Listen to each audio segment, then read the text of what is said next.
जसा जसा जुलै महिना चालू होतो तसं तसं इन्कम टॅक्स रिटर्न भरण्याची गडबड चालू होते. पण इन्कम टॅक्स रिटर्न भरताना आपल्या मनात बरेच असे काही प्रश्न असतात, ते नेहमी इग्नोर केले जातात किंवा गडबडीत सीए ला विचारायचे विसरून जातात. नमस्कार, मी Priyanka. Piu the storyteller या युट्यूब चॅनलवर तुमच्या सगळ्यांचं मी स्वागत करते.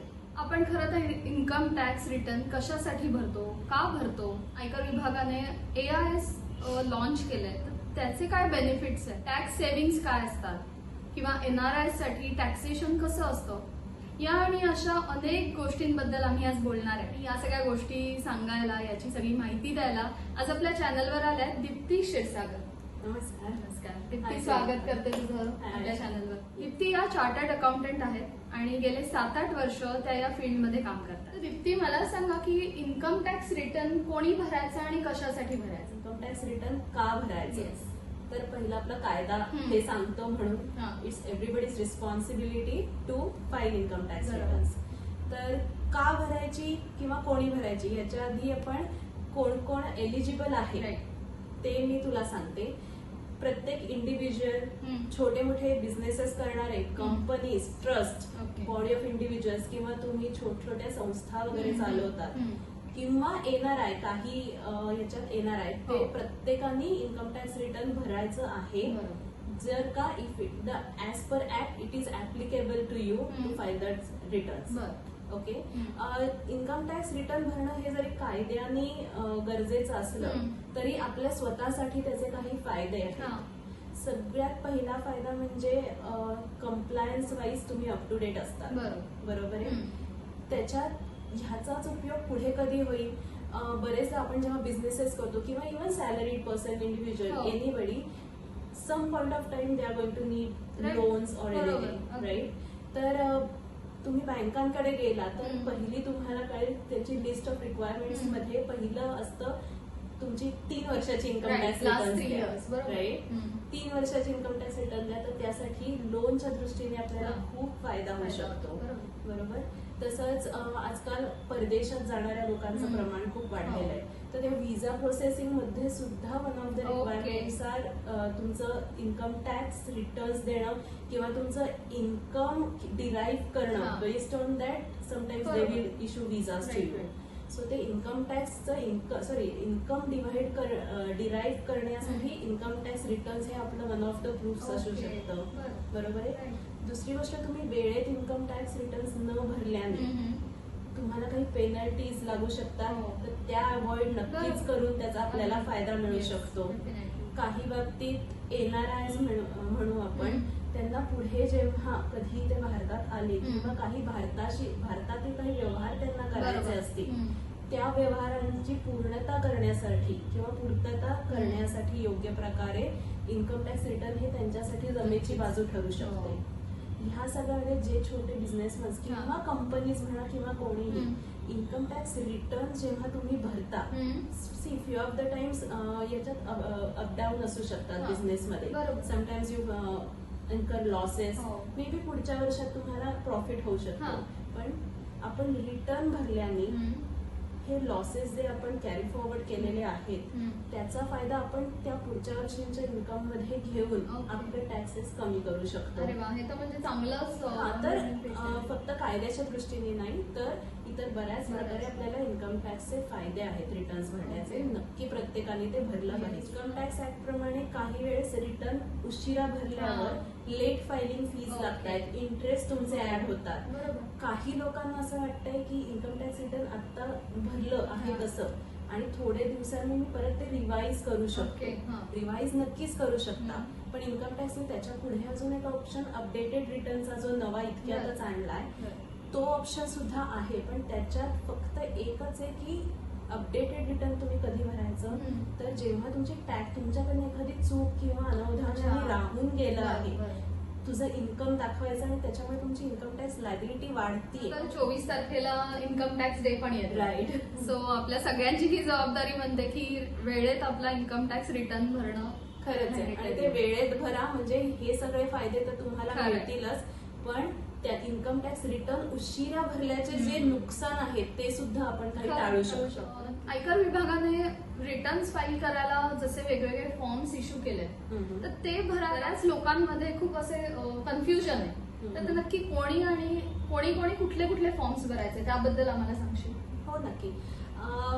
आयकर विभागाने जवळजवळ 5 का 6 फॉर्म्स कमीत कमी आहेत वेगवेगळे आणि प्रत्येकाच्या युटिलिटीज वेगळ्या दिलेल्या आहेत आणि प्रत्येकाचे उपयोग सुद्धा वेगळे आहेत. तर ITR 1 जो आपण पूर्वी त्याला सहज फॉर्म समजला जायचा तो अतिशय बेसिक म्हणजे सॅलरीड पर्सन, एखादी हाऊस प्रॉपर्टी, पेन्शनर्स आणि काही अदर इन्कम म्हणजे बँक इंटरेस्ट, डिव्हिडंड ज्यांचे असतील त्यांच्यासाठी तो फॉर्म आहे. वेअरएज ITR 2 हा ह्या सर्वांबरोबरच कॅपिटल गेन्स किंवा मोर दॅन हाऊस प्रॉपर्टी एकाहून जास्त असेल की एखादी सेल्फ ऑक्युपाईड असेल, एखादी रेंटेड असेल त्यांच्यासाठी ITR 2 हे मी ढोबळमानाने सांगते. डिटेल्स मध्ये खूप त्याला परमिटेशन्स आणि कॉम्बिनेशन्स आहेत पण जस्ट फॉर अ लेमन्स हे सोप्या भाषेत मी आणि ढोबळमानाने सांगते. नंतर ITR 3 हे बिझनेस इन्कम वाल्यांसाठी आहे ज्यांचं बिझनेस इन्कम आहे आणि बाकीचे हाऊस प्रॉपर्टी म्हण किंवा अदर सोर्सेस म्हण त्यांच्यासाठी आहे.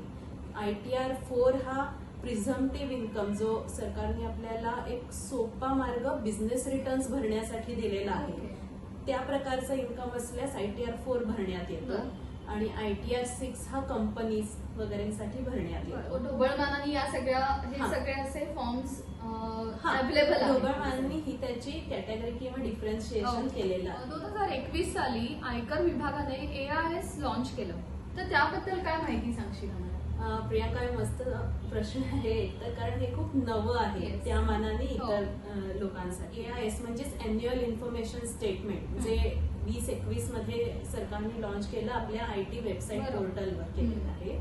तर AIS म्हणजेच इतर लोकांनी आपल्या पॅन अगेन्स्ट जी माहिती कॅप्चर केली आहे and which is being reported to income tax authorities ती माहिती आपल्याला तिथे दिसते.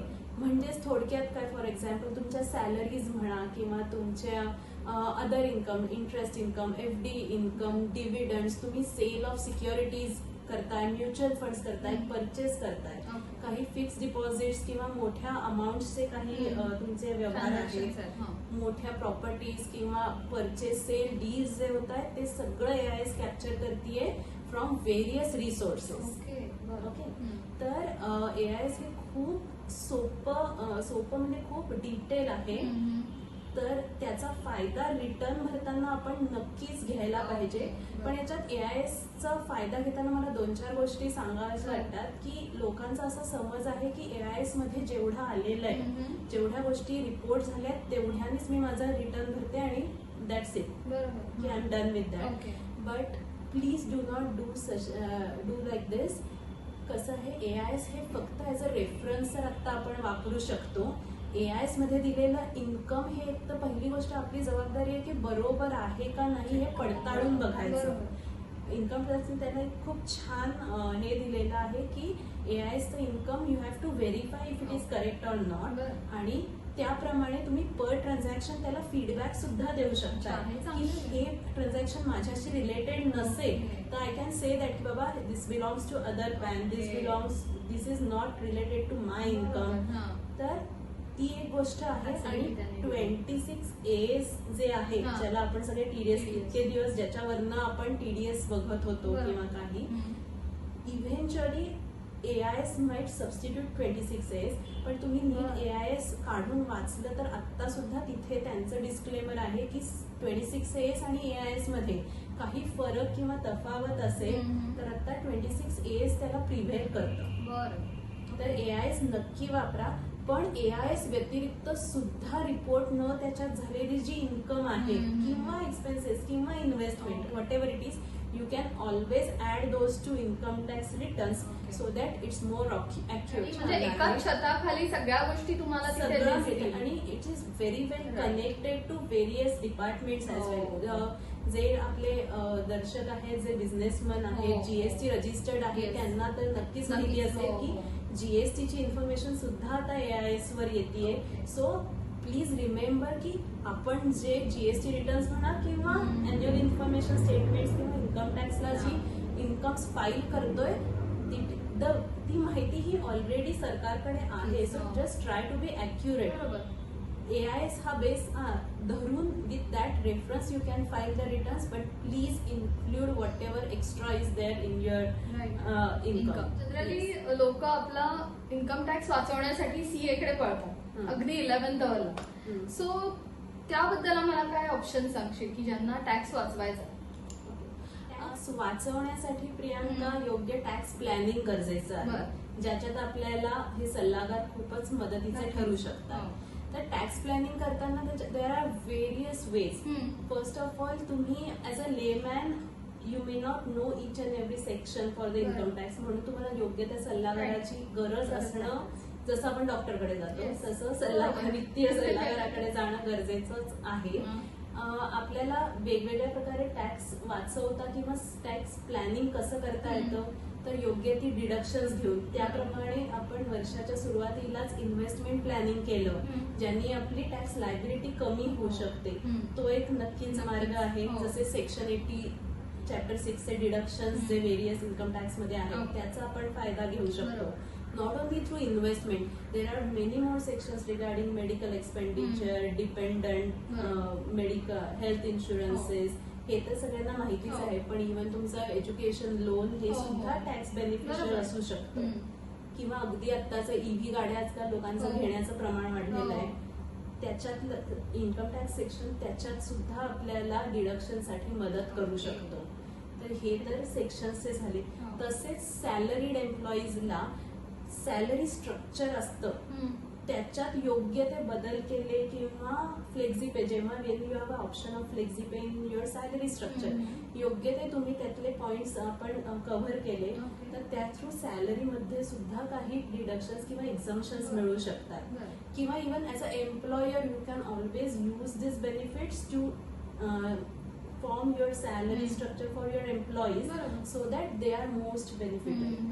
बरोबर आहे. तसंच आपले बिझनेसच्या लोकांना गव्हर्नमेंटनी बिझनेसच्या म्हणजे बिझनेससाठी सुद्धा खूप स्कीम्स उभारलेल्या आहेत.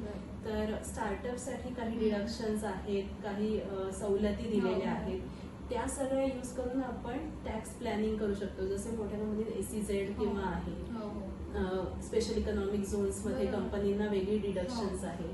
तर ह्या प्रकारे टॅक्स प्लॅनिंगसाठी आपण प्रयत्न करू शकतो. इंडिव्हिज्युअल्सला टॅक्स प्लॅनिंग करताना and to reduce the tax liability काही अजून पर्याय जसे HUF, Hindu undivided family as per income tax act काही आपल्याला सवलती देते किंवा त्याचे काही फायदे होतात. तसंच तुम्ही इन्कम, तुमची वर्षभरातली तुमची पैशांची गरज ओळखून त्याप्रमाणे तुम्ही तुमचं इन्कम प्लॅन केलं तर त्यातले जे इन्कम टॅक्सेबल नाहीये ते सोर्सेस वापरून तुम्ही always you can find that balance की मला नॉन टॅक्सेबल इन्कम माझं वाढवून टॅक्सेबल इन्कम मी जर का आटोक्यात ठेवू शकले ते मला टॅक्स प्लॅनिंगसाठी नक्कीच फायद्याचं होतं. फॉर एक्झाम्पल, माझं इन्कम मध्ये मला वेगवेगळ्या प्रकारचे इंटरेस्ट मिळतंय, डिव्हिडंड्स मिळत आहेत, सॅलरी तर आहेत, पण ह्या सगळ्यात मला मे बी ह्याच्यातनं अजून काही पैसे वाचत असतील आणि मला आजच्या घडीला डिव्हिडंड्सची एवढी गरज नाहीये. So I can always switch those mutual funds to growth mutual funds so that मला ते डिव्हिडंड इन्कम तिथल्या तिथे न मिळून मी थोडंसं तिथे टॅक्स आणि ऍट द सेम टाइम माझं वेल्थ मॅक्झिमायझेशन पण होतंय, मी तो पैसा काढून घेत नाहीये. तर देर आर व्हेरियस वेज, पण हे नक्की तुम्ही तुमच्या सल्लागाराशी बोलून ठरवू शकता. जसं आपण बघतोय आता सगळं डिजिटलायझेशन होत आहे सगळीकडे, सर युट्यूबर्स आणि इन्फ्लुएन्सर्स खूप वाढतात. सो त्यांचं जेव्हा रिटर्न भरायची वेळ येते इन्कम टॅक्स, जेव्हा त्यांचे पैसे येतात युट्यूबर्सचे किंवा इन्फ्लुएन्सरचे, तर US मध्ये ठराविक टॅक्स कट होतो आणि शिवाय इंडियामध्ये पण ते इन्कम टॅक्सेबल होतं. सो ते वाचवण्यासाठी आपल्याला काय ऑप्शन्स आहेत किंवा काय करता येईल त्यासाठी? हा तो प्रश्न म्हणजे आता एकदम लेटेस्ट विचारलेला आहे की आता प्रत्येकाचा काहीतरी युट्यूब अकाउंट किंवा एखादा चॅनल असतो आणि त्याच्यातनं नक्कीच इन्कम सोर्स हा वन ऑफ मतलब it's one added income source to everybody. पण तू म्हणते तसं US मध्ये टॅक्स डिडक्ट होतो त्यांचा आणि इंडियात रिटर्न भरताना सुद्धा त्याला त्याच्यावर टॅक्स लागतो.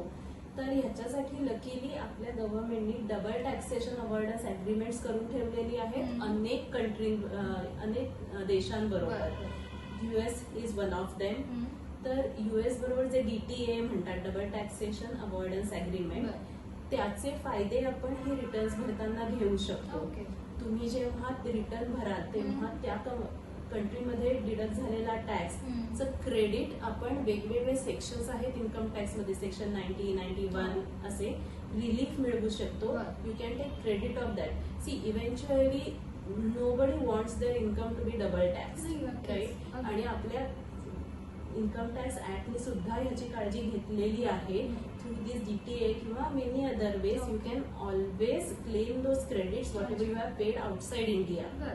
सो असं कधीच होणार नाही की तुमचा टॅक्स हा त्या कंट्रीत सुद्धा दोन्हीकडे होईल आणि इकडे सुद्धा होईल.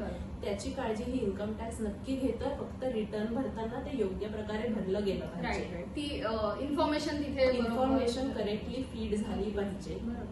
हे तुम्ही नक्की तुमच्या सल्लागारांकडनं मार्फत तुम्ही गायडन्स नक्की घेऊ शकता. खूप छान माहिती सांगितली आहेस आज तू या पॉइंट बद्दल, गरजेची आहे. कारण हे खूपच नवं आहे क्षेत्र सगळ्यांना.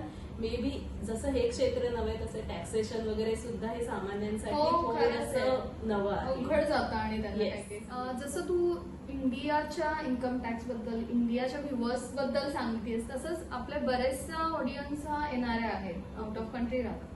तर जे NRI आहेत त्यांना टॅक्सेशन कसं असतं? आणि त्यातच मला एक असा प्रश्न पडलाय की जे NRIs असतात इंडियामध्ये येऊन प्रॉपर्टी स्वतःची सेल करतात, तर त्यावेळेस जवळजवळ 20% TDS कट होतं.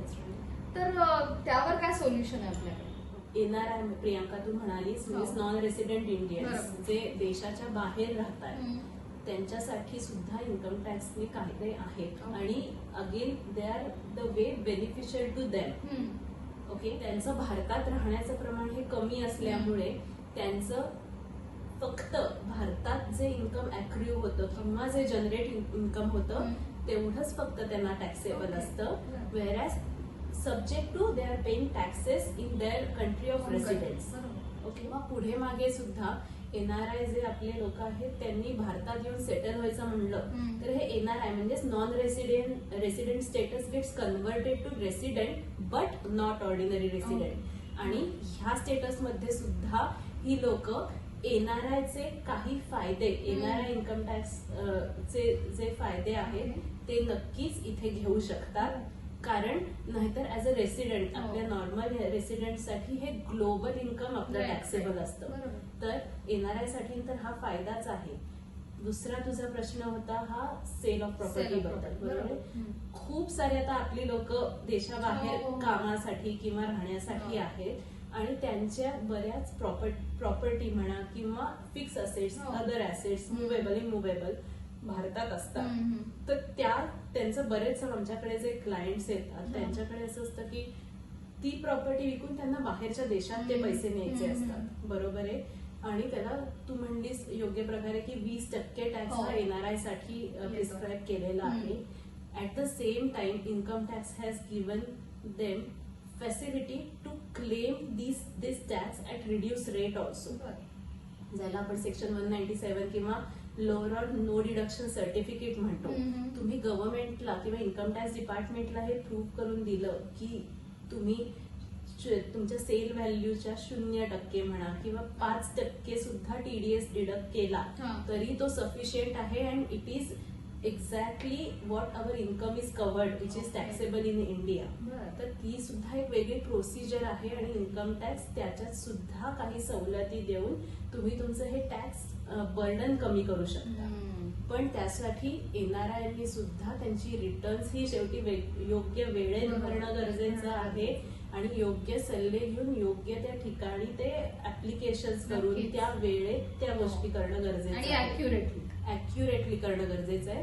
थोडक्यात प्रत्येक ठिकाणी जसं तुम्ही इतर गोष्टींचं प्लॅनिंग करता, वर्षाच्या सुरुवातीला तुम्ही टॅक्स प्लॅनिंग केलं तर त्याचे बरेच फायदे तुम्हाला मिळू शकतात पुढच्या पूर्ण वर्षाच्या. आताच्या बजेटमध्ये न्यू रिजिम आणि ओल्ड रिजिम याच्यामध्ये बरंच कन्फ्युजन झालं लोकांमध्ये, तर त्याच्याबद्दल आपल्याला काय बेनिफिट्स मिळणार? ओल्ड रिजिम आणि न्यू रिजिम हे येऊन सुद्धा आता 2 वर्ष झालेली आहे.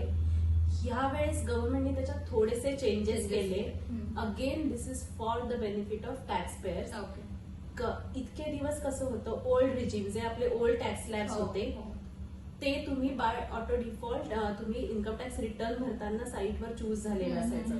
So if you want to opt for new regime तुम्हाला तिथे पर्टिक्युलर हे करावं लागायचं, सिलेक्ट करावं लागायचं, किंवा काही बाबतीत वेगळा एक टेनी फॉर्म येतो तो भरावा लागत होता.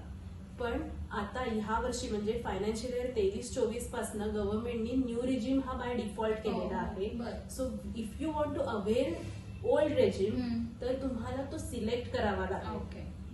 तसंच न्यू रेजिम खाली या वर्षीच्या बजेटमध्ये जे फायदे मेन झालेले आहेत की जो टॅक्स रिबेट 5 लाखापर्यंतच होता तो 7 लाखापर्यंत गेलेला आहे. तसंच छोटे छोटे standard deduction for salaried person हे न्यू रेजिम मध्ये आधी आता अवेलेबल नव्हतं, ते आणलेलं आहे. आणि मेन म्हणजे न्यू रेजिमचा फायदा किंवा तोटा म्हणायचा झाला तर new regime I will not say की ह्याने टॅक्स लिबिलिटी कमीच होते किंवा वाढते असं नाही.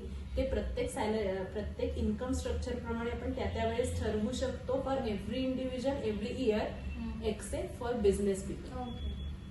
त्यांच्यासाठी थोडस वेगळ्या काही हे आहेत प्रोव्हिजन्स आहेत, त्याप्रमाणे जाऊया.